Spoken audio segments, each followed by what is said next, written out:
तो अब हम जो देखते हैं एसएसटी का ये पेपर हुआ था 6 फरवरी को, उसमें जो हिस्ट्री से संबंधित क्वेश्चन आए थे उसके बारे में बात करते हैं। तो देखिए 91वां क्वेश्चन है, सुमेलित कीजिए। एक तरफ सूफी संत दे रखे हैं और दूसरी तरफ उनके द्वारा स्थापित संप्रदाय या सिलसिले की बात की गई है। तो देखिए शेख निजामुद्दीन औलिया, तो शेख निजामुद्दीन औलिया जो है उनका संबंध किससे है? चिश्ती संप्रदाय से है। किससे है? चिश्ती संप्रदाय। तो इसका हो जाएगा 3। आगे देखिए बाहुद्दीन जकारिया, तो बाहुद्दीन जकारिया जो थे सुहरावर्दी संप्रदाय से थे, जबकि मियाँ मीर जो है कादेरी संप्रदाय से है और अहमद सरहंदी जो है नक्शबंदी संप्रदाय से है। इस प्रकार से ये जो इसका सेकंड ऑप्शन है ये सही हो गया है। तो आप देखोगे कि जब भारत के अंदर भक्ति धारा का उदय हो रहा था तो भक्ति धारा के समकक्ष इस्लाम धर्म के अंदर एक रहस्यवाद परंपरा की शुरुआत होती है। इस्लाम के अंदर क्या? रहस्यवाद सूफी धारा का उदय होता है और ये इराक वाले क्षेत्र से 8वीं सदी से ही उत्पन्न हुआ। सूफी शब्द जो है सफ़ा से बनता है और ये मोटा ऊनी कपड़े का लबादा ओढ़ के रखते थे और सफ़ा शब्द का अर्थ होता है पवित्र आत्मा वाला। सूफी शब्द किससे बना है? सफ़ा शब्द से बना है और इसका अर्थ होता है पवित्र आत्मा वाला व्यक्ति।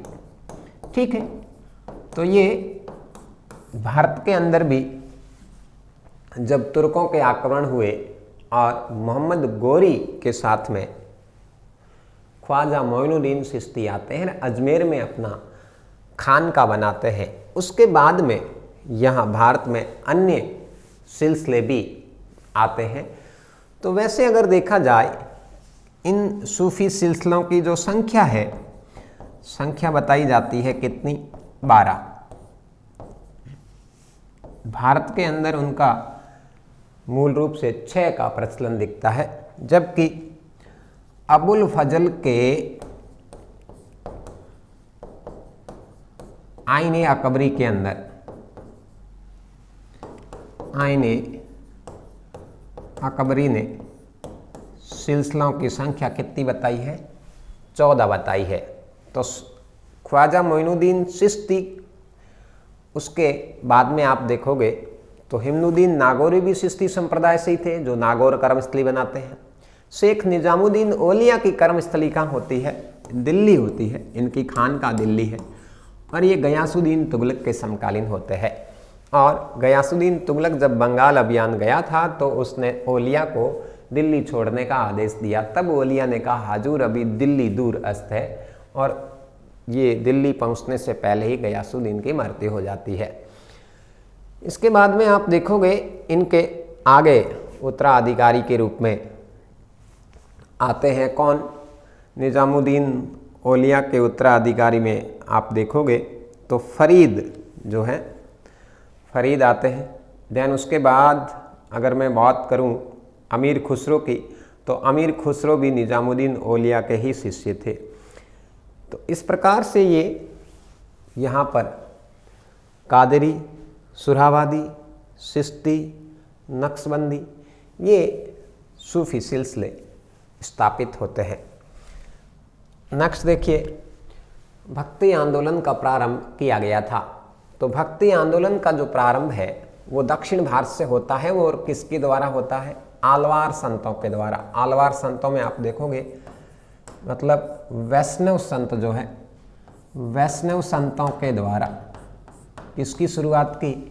भक्ति धारा की शुरुआत की थी। ठीक, नेक्स्ट क्वेश्चन देखिए, शुद्ध अद्वैत का प्रतिपादक किसने किया? शुद्ध अद्वैत का प्रतिपादक करने वाला कौन है? वल्लभाचार्य है। कौन है? वल्लभाचार्य है।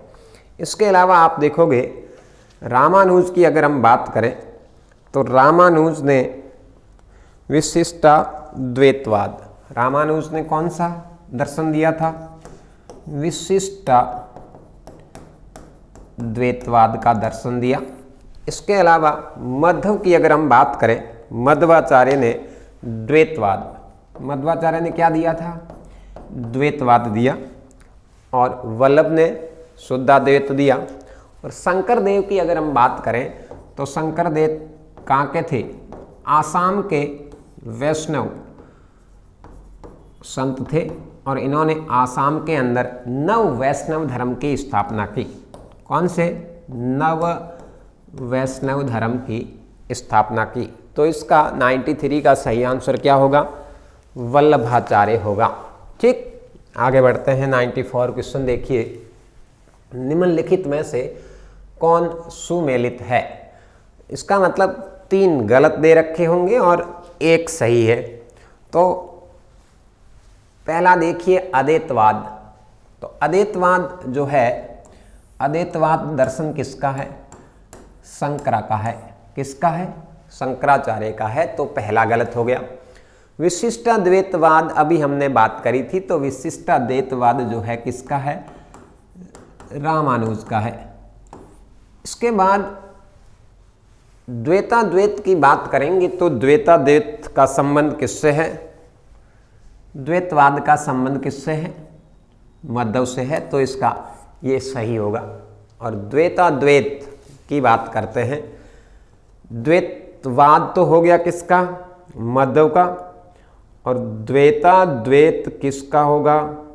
द्वैताद्वैत। ठीक है, तो इस प्रकार से इसका सही आंसर कौन सा हो गया? तीसरा सही है, द्वैतवाद का दर्शन मध्व के द्वारा दिया गया।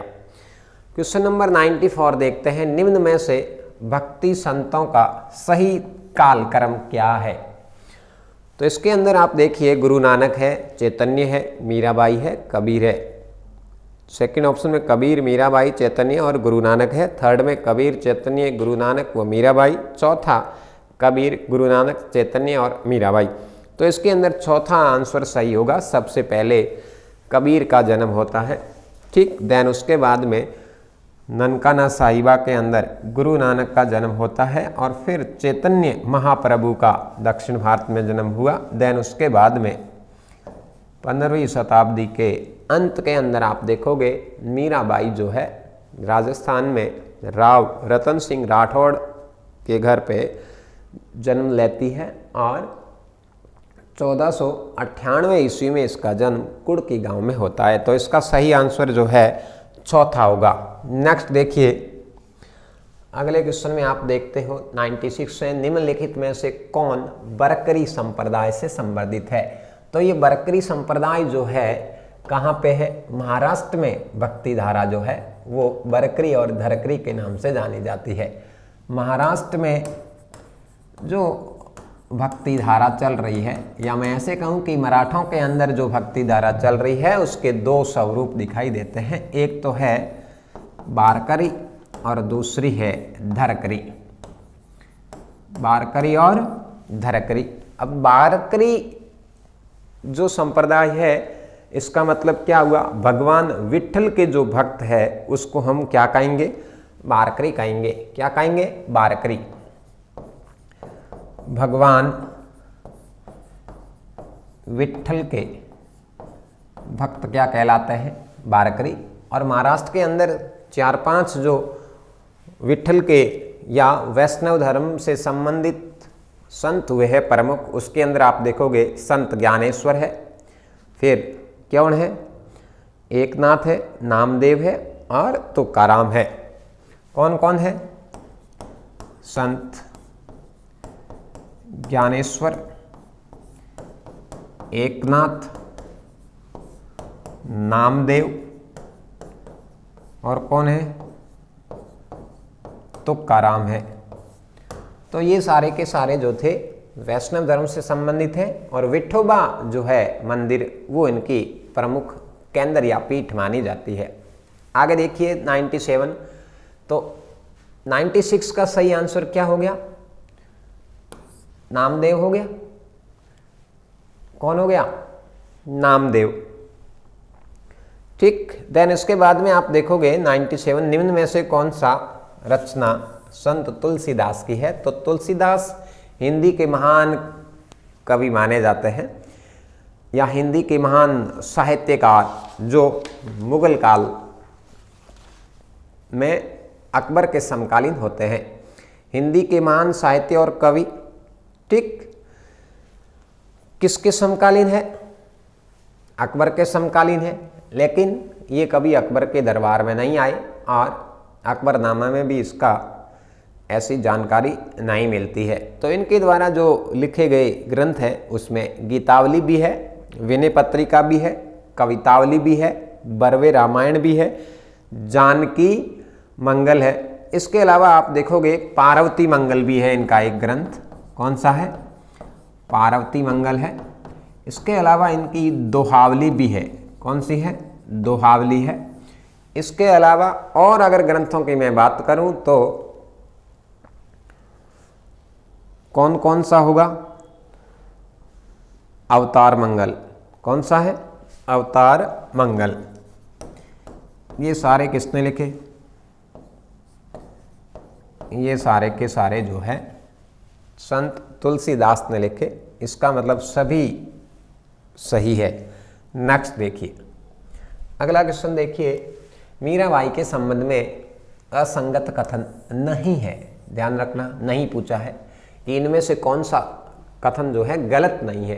तो मेवाड़ के राणा सांगा की पुत्र वधु थी, बिल्कुल सही है। सांगा का पुत्र कौन था? बड़ा पुत्र भोजराज था और ये भोजराज की पत्नी थी। ठीक, इनकी बचपन कहाँ बीतता है? तो इनकी जो क्रीड़ा स्थली है वो क्रीड़ा स्थली कहाँ है? क्रीड़ा स्थली है मेड़ता, जबकि इनका जन्म जो होता है वो कुड़की में हुआ था। और ये रतन सिंह राठौड़ की पुत्री है और राव दूदा की पोती है। इसके अलावा देखो, राग सोरठा व राग गोविंद ग्रंथ की रचना की थी किसने? मीराबाई ने। ठीक है ना। इसके बचपन का नाम प्रेमल है, ये पूछा जाता है। बचपन का नाम क्या है? बचपन का नाम, मीरा के बचपन का नाम प्रेमल, पेमल नहीं है, ध्यान रखना, प्रेमल है। ठीक, और ये कृष्ण भक्ति में विश्वास करती थी। सगुण भक्ति धारा की महान महिला संत मानी जाती है, जिसे राजस्थान की क्या कहते हैं? राधा कहते हैं। ठीक, फिर इनके पति की मृत्यु के बाद में ये गुजरात चली जाती है। वृंदावन गई पहले, वृंदावन के बाद में ये गुजरात के द्वारका स्थान पर अपना अंतिम जीवन गुजारती है। इसके अलावा आप देखोगे तो नरसिंह मायरो रत्ना खाती के निर्देशन में लिखा जाता है। क्या लिखा? नरसिंह मायरो किसके निर्देशन में? रत्ना खाती के निर्देशन में। इसके अलावा इन्होंने टीका भी लिखी थी, गीत गोविंद पर इन्होंने टीका लिखी। तो इस प्रकार से ये भी सारे के सारे जो है सत्य कथन है। आगे देखोगे 99, निम्न महापुरुषों में से कौन भारतीय जागृति का जनक कहा जाता है या कहलाता है? तो भारतीय जन जागृति का जनक जो है कौन है? राजा राममोहन राय है। राजा राममोहन राय को भारतीय जन जागृति का जनक कहा जाता है। इसके अलावा आप देखोगे भारतीय पुनर्जागरण का अग्रदूत या पिता कह सकते हैं। क्या कहेंगे? भारतीय पुनर्जागरण का पिता और आधुनिक भारत का पिता या जनक कहा जाता है राजा राममोहन राय को। राजा राममोहन के प्रयासों से ही 1829 ईस्वी में विलियम बेंटिंग के द्वारा सती प्रथा जो भारतीय समाज में चल रही थी, उस सती प्रथा को रोका गया। इन्हीं के ही प्रयासों से 1829 में सती प्रथा अधिनियम पारित होता है आर्टिकल 21 के तहत, और इस पर रोक लगा दी जाती है। तो इसका सही आंसर क्या होगा? राजा राम मोहन राय। नेक्स्ट देखिए 100वां क्वेश्चन है सुमेलित कीजिए। एक तरफ कुछ संस्थाएं दे रखी है और दूसरी तरफ उनके संस्थापक दे रखे हैं। तो सबसे पहले तो दे रखी है प्रार्थना समाज। तो प्रार्थना समाज की स्थापना आत्माराम पांडुरंग के द्वारा की जाती है। किसके द्वारा की गई थी? आत्माराम पांडुरंग। और पांडुरंग के साथ में जो थे वो रानाडे थे। तो इसका सहयोगी कौन है? आत्मा पांडुरंग। रानाडे व आत्माराम पांडुरंग के द्वारा प्रार्थना समाज की स्थापना 1867 ईस्वी में महाराष्ट्र में की जाती है। कब की जाती है? 1867 ईस्वी में महाराष्ट्र में की गई, जब केशव चंद्र सेन जो है, केशव चंद्र सेन जो है यहाँ यात्रा पे जाते हैं। तो उनसे प्रभावित होकर आत्माराम पांडुरंग ने और रानाडे के प्रयासों से प्रार्थना समाज की स्थापना हो जाती है। महागोविंद रानाडे को सुकरात की संज्ञा भी दी जाती है। अब इस प्रार्थना समाज के स्थापना का जो उद्देश्य होता है वो एकेश्वरवाद और भारतीय समाज के अंदर सुधार लाना था। इसके अलावा विधवा विवाह का प्रचार करना था और स्त्री शिक्षा पर बल देना था और बाल विवाह का बहिष्कार करना था। इसके उद्देश्य से ये 1867 में रानाडे और पांडुरंग के प्रयासों से स्थापना होती है। इसके बाद में ब्रह्म समाज है। तो ब्रह्म समाज राजा राममोहन राय के द्वारा 1829 के अंदर कोलकाता में स्थापित हुआ। राजा राममोहन राय के द्वारा। कहाँ पर? कलकत्ता में। कब? 1829 में। और राजा राममोहन राय के एक सहयोगी होते हैं, उनका नाम होता है देवेंद्रनाथ टैगोर। कौन होते हैं? देवेंद्रनाथ टैगोर होते हैं। ठीक है। नेक्स्ट देखिए आर्य समाज। तो आर्य समाज के संस्थापक स्वामी दयानंद सरस्वती रहे हैं और 1875 के अंदर बम्बई में, ठीक, दयानंद सरस्वती 1875 के अंदर किसकी स्थापना हुई? आर्य समाज की स्थापना हुई। कहाँ पर? 1875 में बम्बई में। और इनके द्वारा सत्यार्थ प्रकाश क्या लिखा गया? ग्रंथ लिखा जाता है। लास्ट क्या बच गया? रामकृष्ण। तो रामकृष्ण के द्वारा रामकृष्ण परमहंस। तो रामकृष्ण परमहंस मिशन जो है 1896 ईस्वी में विवेकानंद के द्वारा स्थापित होती है। रामकृष्ण परमहंस के ही शिष्य रहे हैं कौन? विवेकानंद। ठीक है।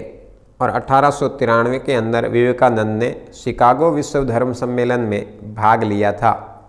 तो इस प्रकार से इसका जो सही आंसर होगा वो किस प्रकार से होगा?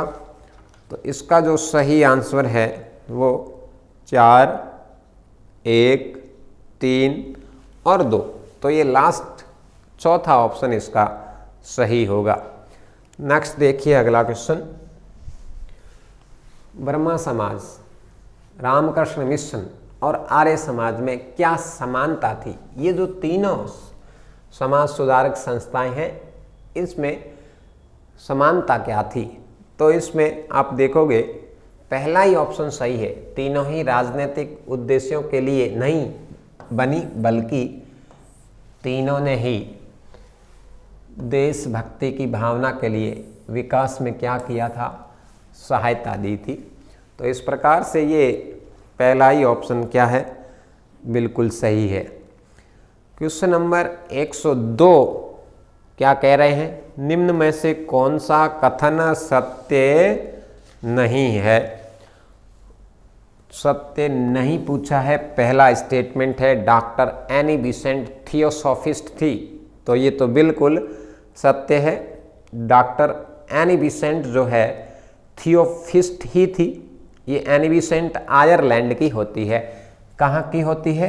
आयरलैंड की निवासी है। और ये 92 के अंदर 1892 के अंदर भारत आती है और बाद में कांग्रेस की सदस्य के रूप में सदस्यता धारण करती है और ये मद्रास के अड्यार में क्या करती है, थियोसॉफिकल सोसाइटी की एक शाखा की स्थापना करती है। कहाँ पर? मद्रास का जो अड्यार है, अड्यार के अंदर थियोसॉफिकल सोसाइटी की स्थापना की। इसके बाद में दूसरा स्टेटमेंट जो है, थियोसॉफिकल सोसाइटी का मुख्यालय मद्रास में था, तो अभी हम बात कर ही रहे हैं कि मद्रास के अड्यार में है। विवेकानंद 1893 में विश्व धर्म सम्मेलन में भाग लेने शिकागो गए थे, बिल्कुल गए थे, और खेतड़ी महाराजा अजीत सिंह ने इसका नाम विवेकानंद रखा और वहाँ जाने के लिए सारी फैसिलिटीज़ उपलब्ध कराई थी। इसके अलावा आप देखोगे राजा राममोहन राय सती प्रथा के समर्थक थे, तो राजा राममोहन राय जो है सती प्रथा के विरोधी थे, समर्थक नहीं है, ध्यान रखना। इन्हीं के ही प्रयासों से 1829 के अंदर विलियम बेंटिंग के द्वारा ये सती प्रथा निवारण अधिनियम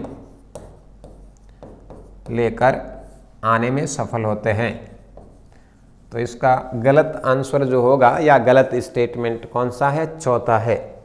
नेक्स्ट देखिए, निम्न में से सत्य कथन है। दयानंद सरस्वती ने शुद्धि आंदोलन चलाया था, बिल्कुल सत्य स्टेटमेंट है। जो तुर्कों के प्रभाव में आकर या मुगलों के द्वारा जबरदस्ती हिंदुओं को क्या बना दिया गया था? मुस्लिम बनाया गया, तो इन्होंने एक शुद्धि आंदोलन चलाया था। देन उसके बाद आप देखोगे 1829 में विलियम बेंटिंग व राजा राममोहन राय के प्रयासों से सती प्रथा पर रोक लगाई थी, बिल्कुल सत्य कथन है। नेक्स्ट आप देखोगे ज्योतिबा फूले ने गुलामगिरी ग्रंथ लिखा था, बिल्कुल लिखा है। गुलामगिरी ग्रंथ 1873 ईस्वी के अंदर गुलामगिरी ग्रंथ फूले के द्वारा ही लिखा जाता है। इसके अंदर जो उच्च जाति ब्राह्मण जो है, उस ब्राह्मण का क्या किया है? विरोध करते हुए जो निचली जाति है या नीची कौम जो है, या मैं कहूँ कि निचला वर्ण जो है शूद्र, उसके आत्मसम्मान की बात कही गई है। ठीक, तो ये भी स्टेटमेंट सत्य है। हर विलास शारदा बाल विवाह प्रतिबंध अधिनियम से संबंधित थे, बिल्कुल सत्य है। 1930 के अंदर ये बाल विवाह अधिनियम लाने में सफल होते हैं। हरविलास शारदा का संबंध कहाँ से है? अजमेर से है। ठीक है, तो इसके सभी कथन जो है सत्य है। तो इस प्रकार से ये हमारे पिछले टेस्ट के अंदर जो हिस्ट्री से संबंधित क्वेश्चन थे वो थे। इस प्रकार से आप रोज़ाना जो भी एग्ज़ाम होता है उसमें सीरियसली अटेंड करते रहें। धन्यवाद। हाँ जी, तो देखिए अभी अपने नेक्स्ट जो क्वेश्चन है कि राज्यपाल की शक्तियों के संदर्भ में निम्नलिखित में से कौन सा सही नहीं है। तो देखिएगा, राज्यपाल धन विधेयक को पुनर्विचार हेतु राज्य विधानमंडल को लौटा सकता है। तो देखिएगा, कई बार क्वेश्चन करने बड़े आसान हो जाते हैं। कैसे कि अब देखिए, पहला ऑप्शन आपको ध्यान में है, क्या कहा इसमें कि राज्यपाल धन विधेयक को पुनर्विचार हेतु राज्य विधानमंडल को लौटा सकता है, और इसने पूछा क्या है? सही नहीं है। अब सही नहीं मतलब पहला ऑप्शन ही गलत है, तो इसका मतलब क्या हो गया कि आपको आगे पढ़ने की जरूरत ही नहीं है। क्यों? जब ऑप्शन एक 4 हैं, 4 में से एक गलत बताना है, जब पहला ही गलत हो गया तो आपको आगे पढ़ने की जरूरत ही नहीं है, इससे आपका समय भी बचेगा। यानी ये राज्यपाल के पास में अधिकार नहीं है कि धन विधेयक को या धन विधेयक को पुनर्विचार के लिए लौटाना। हाँ, बाई चांस अगर ये नीचे ऑप्शन होते 1 2 3 4 4 5, इसमें 4 5 या सभी, तो आपको पढ़ने पड़ते। जब पूछा ही एक है तो दिक्कत नहीं है। ठीक है जी, तो आप ऐसे ध्यान रखिएगा।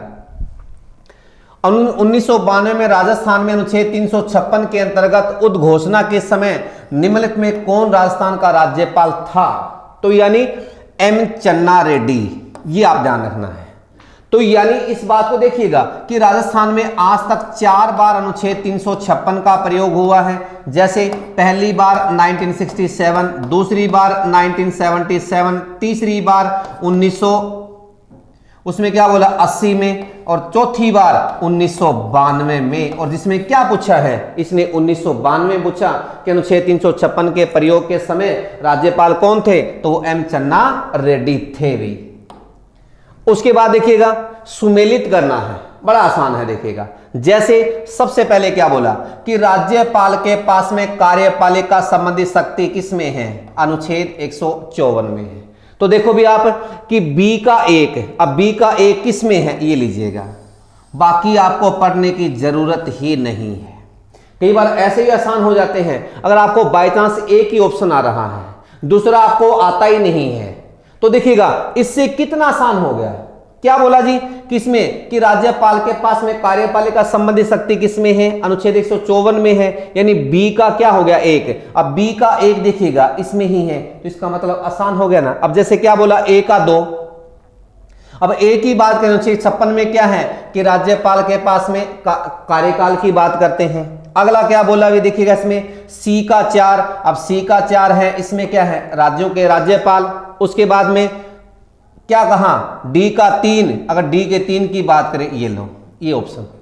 तो कई बार क्या होता है एक ऑप्शन से ही अपना क्वेश्चन सही हो जाता है और वो आपके सामने है। जैसे अब देखिएगा अगर आपको ये बोला राज्यपाल कार्यपालिका शक्ति एक है, तो यानी एक, बाकी किसी में नहीं है, तो ये आपका आंसर हो गया। आप ऐसे क्वेश्चन करने की कोशिश कीजिएगा कि सारे रटने की भी जरूरत नहीं होती है। कई बार संविधान के अनुच्छेद 164 के अनुसार कि जो प्रधानमंत्री होता है वो ध्यान रखिए, सॉरी मुख्यमंत्री होता है नियुक्त, तो ध्यान रखिएगा प्रधानमंत्री की बात करें चाहे मुख्यमंत्री की बात करें, ये इस पद के रूप में नियुक्त होते हैं, न कि निर्वाचित, न कि चयनित, न कि मनोनीत। ये आपने ध्यान रखना है, ठीक है। हाँ, ये एक सदस्य के रूप में निर्वाचित होता है, सदस्य अपने में इसको नेता चयन करते हैं, मनोनीत उसमें अलग चीज है। तो क्या बच गया इसमें, नियुक्त। तो यानी प्रधानमंत्री हो चाहे मुख्यमंत्री हो, इस पद के रूप में क्या होता है, नियुक्त होता है। उसके बाद में सुमेलित कीजिएगा भी, यानी कार्यकाल। तो यानी जगन्नाथ पहाड़िया की अगर बात की जाती है, इसका कार्यकाल क्या है जी, 1980 से 1981, यानी 1 का 3। अब 1 का 3, हाँ अब यहां देखो, अब इसमें जरूर ध्यान रखना पड़ेगा। अब यहां ए में 3 2 बार है, तो अब यहां 1 से काम नहीं चलेगा। तो अब आपको दूसरे का पता होना चाहिए कि बरकतुल्ला खां। अब बरकतुल्ला खां है, इसका कार्यकाल क्या था, 1971 से 73। तो 1971 से 73 यानी बी का क्या हो गया, ए। अब बी के ए की बात करें तो ये लीजिएगा, तो अब इसका ही आपके सामने है। इसका आंसर 2 ऑप्शन से निकल गया, तीसरा चौथा आपको पढ़ने की जरूरत ही नहीं है। क्यों, अब देखिएगा अब बी का ए और यहां क्या बोला था, ए का 3, तो ए का 3 यहां आ गया और यहां आपके सामने है, इसके सामने 1 होता तो आगे पढ़ना पड़ता। अब अपने पढ़ने की जरूरत ही नहीं है, ये आप ध्यान रखो। नेक्स्ट, संविधान के अनुसार राज्य मंत्रिपरिषद राज्यपाल के प्रसाद पर्यंत ही बनी रह सकती है। राज्यपाल के प्रसाद पर्यंत शब्दों का वास्तविक अर्थ है वो विधानसभा के प्रसाद पर्यंत है, कि जब तक विधानसभा में सरकार के पास में बहुमत है तो सरकार है, अन्यथा नहीं। तो इसलिए विधानसभा में क्या होना चाहिए, उसके पास में बहुमत होना जरूरी है। तो ये इसमें आ जाएगा। संविधान में राज्य के मुख्यमंत्री के कर्तव्य निर्धारित हैं, वो ध्यान रखिएगा आप, अनुच्छेद 167 में निर्धारित है। अगला क्वेश्चन, भारत के संविधान का कौन सा संशोधन अधिनियम राजस्थान मंत्रिपरिषद की अगर बात करते हैं तो आप ध्यान रखिएगा 91वां संविधान संशोधन 2003, मंत्रिपरिषद में अधिकतम 15% से अधिक सदस्य नहीं होंगे, चाहे वो केंद्र का हो चाहे वो किसका हो, राज्य का हो, दोनों के मंत्रिपरिषद में 15% से अधिक सदस्य नहीं होंगे।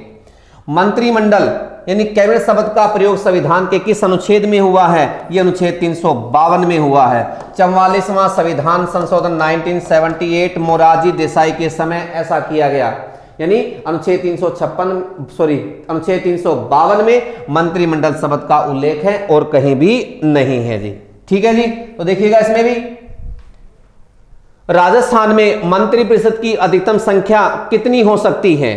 अब बोला कि राजस्थान में मंत्रिपरिषद की, अभी आपसे कहा कि सत्ता पक्ष सदस्य संख्या का उसमें,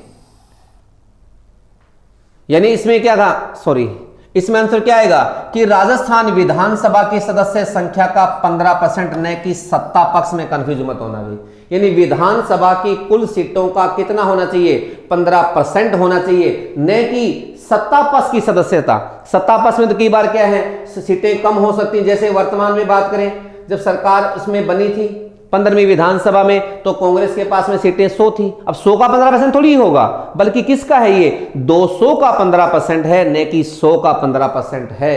नेक्स्ट, राजस्थान उच्च न्यायालय में वर्तमान में न्यायाधीशों के कुल कितने पद स्वीकृत हैं। तो कुल पद की बात की जाए तो ये 50 है, ध्यान रखना भी। यानी राजस्थान उच्च न्यायालय में अधिकतम जो न्यायाधीश हो सकते हैं वो 50 हैं, और जब प्रारंभ की बात करें तो यहां 11 प्लस से कितने थे, 12 थे। जब राजस्थान उच्च न्यायालय का गठन हुआ था उसमें इतने थे, अब अधिकतम की बात करें तो इसमें इतने हैं। उसके बाद उच्च न्यायालय के न्यायाधीशों के संबंध में निम्न में से कौन से कथनों पर विचार या कथन पर विचार करना है। यह राष्ट्रपति द्वारा नियुक्त होता है या होती है, बिल्कुल सही है। उसे पद की शपथ राज्य के राज्यपाल द्वारा दिलाई जाती है, बिल्कुल सही है। तो देखिएगा अब 1 नंबर सही, 2 नंबर सही। अब देखिएगा एक इसमें भी है, एक इसमें भी है, और एक इसमें भी, इसका मतलब ये 2 नंबर तो कट गया। अब क्या बचा, वह अपना त्यागपत्र भारत के मुख्य न्यायमूर्ति को देता है, ये क्या है जी, गलत है। अब आप देखिएगा 3 नंबर किसमें गलत, 3 इसमें है, 3 इसमें है, 3 इसमें है, तो बचा क्या, ये लो, कितना आसान हो गया। जब आपको पता 3 नंबर गलत है, अब 3 में आ रहा है, तो पीछे बचा क्या, 1, तो ये क्या हो गया अपना क्वेश्चन नंबर, इसमें ये सही है, ये आपने ध्यान रखना है। अब बोला राज्य में प्रथम ग्राम न्यायालय की स्थापना कहां हुई थी, ये ध्यान रखिएगा भी, ग्राम न्यायालय की बस्सी जयपुर में इसकी स्थापना हुई थी।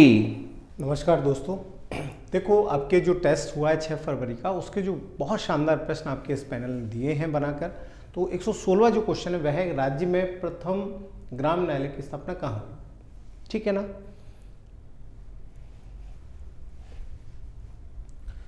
देखो 6 फरवरी को जो टेस्ट हुआ उसका क्वेश्चन जो है 117 वह यह है कि किस राज्य में भद्रा परियोजना, अब देख लीजिएगा क्वेश्चन बहुत शानदार क्वेश्चन आपके एग्जाम में पूछा गया है, और ये वो प्रश्न है जिससे आपके प्रश्न बनने की क्या होती है, संभावना होती है, ठीक है। और प्रश्न है कि किस राज्य में भद्रा परियोजना स्थित है, गुजरात, कर्नाटक, हिमाचल प्रदेश, तमिलनाडु। तो इसका जो सही विकल्प होगा वो होगा कर्नाटक, कि भद्रा जो परियोजना है वो आपके किस राज्य में है, गुजरात में है, वो सॉरी कर्नाटक में है, ठीक है। तो 117 क्वेश्चन का विकल्प नंबर 2 सही होगा। फिर है आपके टिहरी बांध किस नदी पर स्थित है, ठीक है, अलकनंदा, भागीरथी, रामगंगा और सरयू। आप जानते हैं कि गंगा प्रारंभ में 2 शाखाओं के रूप में निकलती है, इसकी एक शाखा को भागीरथी कहते हैं और दूसरी को अलकनंदा कहते हैं। क्या कहते हैं, अलकनंदा। तो ये जो है भागीरथी शाखा पर है, कौन सा बांध है, टिहरी बांध। ये गंगा की शाखा, प्रारंभिक शाखा किस पर है, भागीरथी पर है, ठीक है, जहां पर आपकी भिलांगना नदी आकर मिलती है। कौन सी नदी, भिलांगना नदी आकर मिलती है, वहां पर ये है। तो इस क्वेश्चन का विकल्प नंबर 2 सही होगा। 118वें क्वेश्चन का विकल्प कौन सा सही होगा, 2 सही होगा मित्रों, ठीक है। इसके बाद में आपके 119वां जो क्वेश्चन है वह है आपके कि निम्न में से कौन सी परियोजना कर्नाटक राज्य में स्थित है, कि इनमें से ऐसी कौन सी परियोजना है जो कर्नाटक में है। हीराकुंड परियोजना, बालीमेला परियोजना, कोयना परियोजना और शरावती परियोजना, ये आपके दिया गया है। तो इस क्वेश्चन का जो सही जो विकल्प होगा वो होगा शरावती परियोजना, ये आपके कहां पर है, कर्नाटक में। नेक्स्ट है भारत और पाकिस्तान के मध्य में किस नदी घाटी परियोजना को लेकर विवाद है, कि भारत और पाकिस्तान के मध्य में किस नदी घाटी परियोजना को लेकर विवाद है। दुलस्ती, नर्मदा सरोवर, मैटूर और फरक्का। तो आप जानते हैं भारत और पाकिस्तान के मध्य में दुलस्ती परियोजना को लेकर विवाद है, और दुलस्ती जो परियोजना है ये आपके चिनाब नदी पर है। किस नदी पर है, तो ये ध्यान में रखना, चिनाब नदी पर है, ठीक है। तो इस परियोजना को लेकर क्या है, आपके विवाद है, दुलस्ती परियोजना को लेकर, ओके। 120वां क्वेश्चन है। फिर आपके 121वां क्वेश्चन कि मयूराक्षी परियोजना किस भारतीय राज्य में स्थित है, ठीक है। मयूराक्षी परियोजना बहुत प्रसिद्ध परियोजना है जो झारखंड और पश्चिम बंगाल की है। इन दोनों की संयुक्त परियोजना है। या तो विकल्प में झारखंड आता है या फिर पश्चिम बंगाल आता है। तो यहाँ 121वें क्वेश्चन का 3 नंबर विकल्प सही होगा कि झारखंड। ठीक है ना, कि यहाँ ये स्थित है और मयूराक्षी हुगली की सहायक नदी है। ओके, तो ये ध्यान में रखना। तो तीसरा विकल्प सही होगा 121 का। फिर 122वां, राजस्थान का सबसे ऊंचा कौन सा बांध है? तो मित्रों, ये जो बांध आपको चारों विकल्प में राणा प्रताप सागर, माही बजाज सागर, जाखम बांध, नारायण सरोवर, तो इनमें सबसे ऊंचा बांध कौन सा है? जाखम बांध है और ये प्रतापगढ़ जिले में है। किस जिले में है? प्रतापगढ़ जिले में है। और सीता माता अभ्यारण्य सबसे ऊंचा बांध, तो 3 नंबर विकल्प सही होगा। फिर एक कडाणा बांध किस नदी पर स्थित है? साबरमती, माही, चंबल, बनास, तो कडाणा बांध माही नदी पर है। किस नदी पर है? माही, तो विकल्प नंबर 2 सही होगा। फिर है जब सूर्य ग्रहण का एक ही पैटर्न हर 18 वर्ष 11 दिन 8 घंटे में दोहराता है, कि जैसा आज हुआ वैसा 18 वर्ष 11 दिन 8 घंटे बाद यदि हो तो किस रूप से जाना जाता है? कि नोडस चक्र कहते हैं, सारस चक्र कहते हैं, सरस चक्र कहते हैं या पयान चक्र कहते हैं? तो उसे हम सारस चक्र कहते हैं। क्या कहते हैं? सारस चक्र। तो इस क्वेश्चन का विकल्प नंबर 2 सही होगा 124वें क्वेश्चन का। फिर 125वां क्वेश्चन कि चंद्र ग्रहण के दौरान चंद्रमा का लाल रंग निम्न कारण से होता है। ठीक है, कि किस कारण होता है लाल रंग होता है?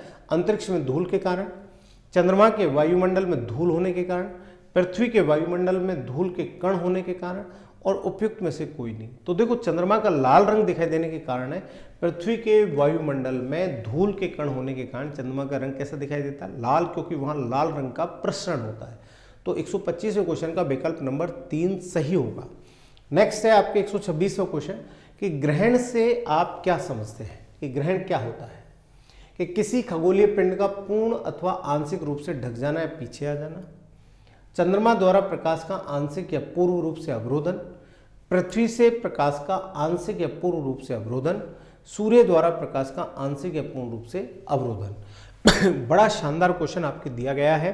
तो इसका पहला विकल्प सही होगा कि खगोलीय पिंड का पूर्ण अथवा आंशिक रूप से ढक जाना या पीछे की ओर चला जाना ही क्या कहलाता है? ग्रहण कहलाता है। ठीक है। नेक्स्ट क्वेश्चन है कि हीरक वलय किस प्रकार के सूर्य ग्रहण में दिखाई देती है?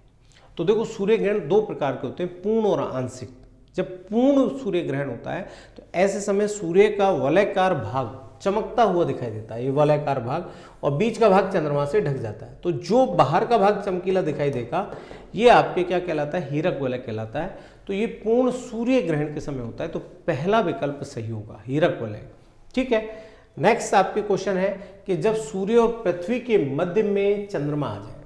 ठीक है, ये सूर्य है, ओके, ये आपके पृथ्वी है, और इसके बीच में क्या आ जाए? चंद्रमा आ जाए, यहां पर आ गया। तो अब सूर्य का प्रकाश कहां जाएगा? चंद्रमा पर जाएगा।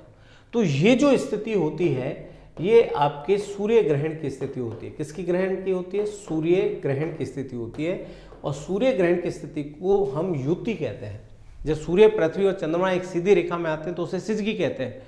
और ये जो स्थिति, जब सूर्य ग्रहण की स्थिति होती है युति, और चंद्र ग्रहण की स्थिति होती है तो उसे हम वियुति कहते हैं। क्या कहते हैं? वियुति कहते हैं। तो यहाँ पहला विकल्प सही होगा 128वें क्वेश्चन का। फिर है कि नवल सागर झील किस जिले में स्थित है?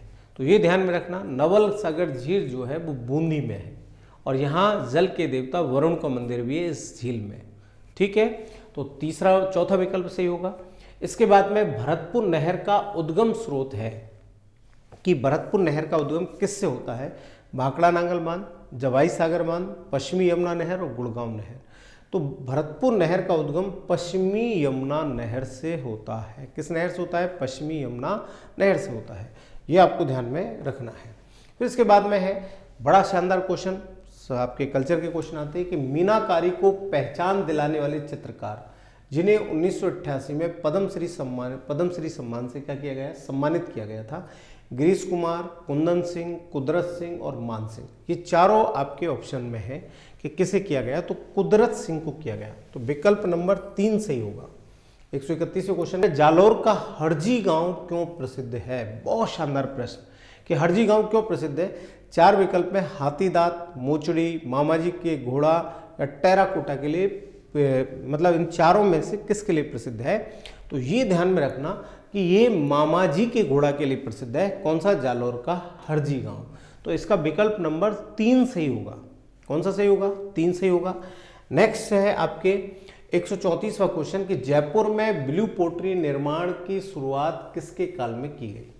कि जयपुर में ब्लू पोट्री के निर्माण की शुरुआत किसके काल में की गई? महाराजा राम सिंह, ईश्वरी सिंह, जय सिंह, मान सिंह। तो ये चारों जो शासक हुए इनके समय में आप देख सकते हैं कि किस राजा के समय में ब्लू पोट्री का विकास हुआ। तो सही जो इसका विकल्प है वह महाराजा राम सिंह के समय में हुआ। तो 134वें क्वेश्चन का पहला विकल्प सही होगा मित्रों। ठीक है। नेक्स्ट क्वेश्चन है कि विश्व प्रसिद्ध अजरक प्रिंट निम्न में से किस स्थान से संबंधित है? कि अजरक जो प्रिंट है वो किससे संबंधित है? सांगानेर, बगरू, बाड़मेर, पाली। ठीक है। अजरक प्रिंट आप जानते हैं कि ये पश्चिमी राजस्थान का प्रसिद्ध रहा है और ये जो है आपके बाड़मेर जिले का जो है क्या रहा है? प्रसिद्ध है। कहाँ का है? बाड़मेर का। कौन सा प्रिंट है? अजरक प्रिंट है। जब आपके काले लाल निशान जो है उस पर होते हैं तो उसको लेकर ये पूछा जाता है। नेक्स्ट क्वेश्चन है कि रामदला व कृष्णदला की फड़ का सर्वप्रथम चित्रण किसने किया? रामदला और कृष्णदला की जो फड़ है उसका चित्रण किसने किया? रामलाल जी, धूल जी, फूल जी, चौथमल जी। तो 2 नंबर विकल्प से होगा कि धूल जी के द्वारा। ठीक है ना। वहीं नेक्स्ट क्वेश्चन है किस लोक देवता की फड़ के मुख के सामने भाले का निशान चिन्हित होता है? ठीक है। बहुत शानदार क्वेश्चन कि किसके सामने ऐसा होता है कि बिल्कुल फड़ के मुख के सामने भाले की नोक होती है? रामदेव जी, पाबू जी, देवनारायण जी, भैंसासुर जी। तो यहाँ पाबू जी जो है ये विकल्प क्या होगा? सही होगा। 137वें क्वेश्चन का दूसरा विकल्प सही होगा।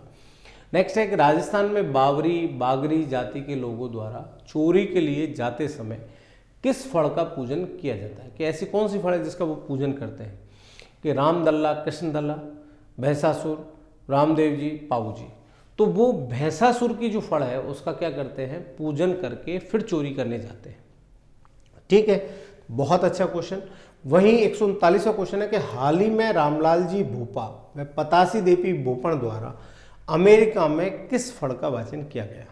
रामलाल जी भोपा व पतासी देवी भोपण द्वारा किस फड़ का जो है वाचन किया गया? रामदेव जी, नरेंद्र मोदी, राहुल गांधी, अमिताभ बच्चन। ठीक है। ये 139वां जो क्वेश्चन है भाई किस फड़ का जो है उन्होंने वाचन किया था? तो उन्होंने अमिताभ बच्चन। ठीक है ना। कि नंबर 4 जो विकल्प है वो आपके क्या होगा? सही होगा। कि 139 में 4 होगा कि इस फड़ का उन्होंने क्या किया था? वाचन किया था।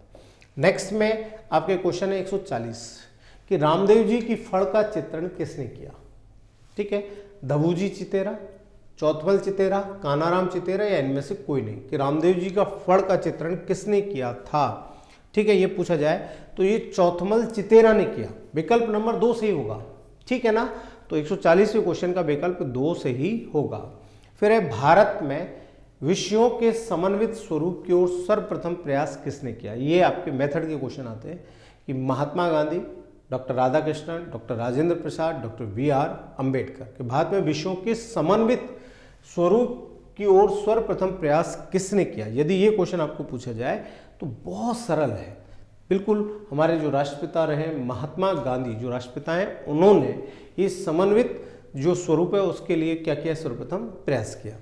नेक्स्ट में 142वां क्वेश्चन है श्री लक्ष्मण स्वामी मुदालियर, ठीक है, की अध्यक्षता में जो शिक्षा आयोग बना उसने सामाजिक अध्ययन शिक्षा के किस स्तर पर उपयोगी बताया? ठीक है। कि मुदालियर जो आयोग है उसके अध्यक्षता में जो शिक्षा आयोग बना उसने सामाजिक अध्ययन शिक्षा के किस स्तर पर उपयोगी बताया? प्राथमिक शिक्षा, उच्च शिक्षा, माध्यमिक शिक्षा, उच्च प्राथमिक शिक्षा। ये चारों विकल्प आपके सामने भाई किसे बताया? तो ये माध्यमिक शिक्षा। ठीक है ना। तो यहाँ पर उन्होंने माध्यमिक शिक्षा के स्तर को उपयोगी बताया। तो 3 नंबर विकल्प क्या होगा? सही होगा। ठीक है। नेक्स्ट है आपके 143वां क्वेश्चन प्राप्त उद्देश्यों के संबंध में सही तथ्य है। प्राप्त उद्देश्यों के संबंध में सही तथ्य है इनका क्षेत्र अत्यंत व्यापक होता है, ये दीर्घकालिक होते हैं, ये मनोवैज्ञानिक प्रकृति के होते हैं, इनकी प्रकृति दार्शनिक होती है। बहुत शानदार क्वेश्चन कि प्राप्त उद्देश्यों के संबंध में सही तथ्य क्या है? तो ये ध्यान में रखना कि प्राप्त उद्देश्य जो है ये मनोवैज्ञानिक प्रकृति के होते हैं, तो तीसरा विकल्प सही होगा। कौन सा विकल्प सही होगा? तीसरा विकल्प इसमें सही होगा। नेक्स्ट है कि ज्ञानोपयोग प्राप्त उद्देश्य के लिए पूर्व आवश्यकता होगी। ठीक है ना, कि ज्ञानोपयोग प्राप्त उद्देश्य के लिए पूर्व आवश्यकता होगी। ज्ञान अवबोध, ज्ञान बोध प्रयोग, ज्ञान बोध विश्लेषण, ज्ञान बोध प्रयोग, ठीक है ना, और कौशल। तो इसमें आवश्यकता ज्ञान और अवबोध की होती है। ज्ञान और किसकी होती है? अवबोध की आवश्यकता होती है। तो इस क्वेश्चन का पहला विकल्प सही होगा मित्रों।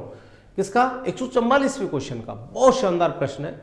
इसके बाद में आपके नेक्स्ट आता है कि ज्ञानात्मक उद्देश्य का प्रतिपादन बीएस ब्लूम का संबंध है, किस विश्वविद्यालय से है?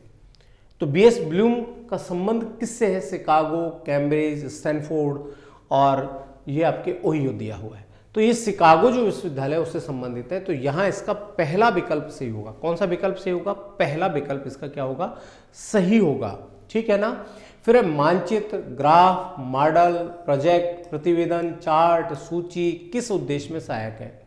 अवबोध में, ज्ञानोपयोग में, कौशल में और उपयुक्त सभी में। तो यहां इस क्वेश्चन का जो है एक कौशल में काम में आते हैं। जैसे मानचित्र है, ग्राफ है, मॉडल है, ये कौशल को बढ़ाते हैं, स्किल्स को बढ़ाते हैं। तो यहां कौशल तीसरे नंबर का विकल्प क्या होगा? सही होगा। नेक्स्ट क्वेश्चन है कि प्राचीन एवं वर्तमान काल की संस्कृति एवं लोक जीवन का छात्र प्रत्यक्ष रूप से ज्ञान प्राप्त करता है, वह स्थान है। ठीक है, छात्र प्रत्यक्ष रूप से क्या प्राप्त करता है? ज्ञान प्राप्त करता है। वह कौन सा स्थान है? भ्रमण, संग्रहालय, अवलोकन और उपयुक्त में से कोई नहीं। ठीक है ना। तो यहां इस क्वेश्चन का सही जो विकल्प होगा वो होगा संग्रहालय। ठीक है, क्या होगा? संग्रहालय, जिससे कि वो संस्कृति व लोक जीवन का जो है ज्ञान प्रत्यक्ष रूप से क्या प्राप्त करता है? ज्ञान प्राप्त करता है। बड़ा इंपॉर्टेंट मतलब क्वेश्चन आपको दिया है, बहुत हमारे एक्सपर्ट्स ने तैयार किया है। वही क्वेश्चन है, कौन सा एक ब्लूम के पाठ योजना उपागम का पद नहीं है? इनमें से कौन सा नहीं है? उद्देश्य निर्धारण, अधिगम अनुवाद, शिक्षण विधियां, व्यवहारगत परिवर्तन का मूल्यांकन, ये आपके चारों विकल्प दिए गए हैं। तो यहां पर जो शिक्षण विधियां जो है वो आपके पाठ योजना उपागम जो है इसका पद नहीं है। तो 148वें क्वेश्चन का तीसरा विकल्प क्या होगा? सही होगा। नेक्स्ट है कि फ्लैनल बोर्ड सहायक सामग्री के रूप में जिस उपयोग में लिया जाता है। ठीक है, किस में लिया जाता है फ्लैनल बोर्ड?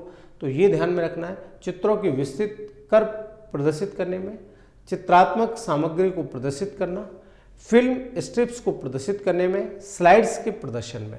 ठीक है ना। तो यहां इसका दूसरा विकल्प सही होगा कि चित्रात्मक सामग्री को प्रदर्शित करने में इसका क्या होता है? उपयोग होता है।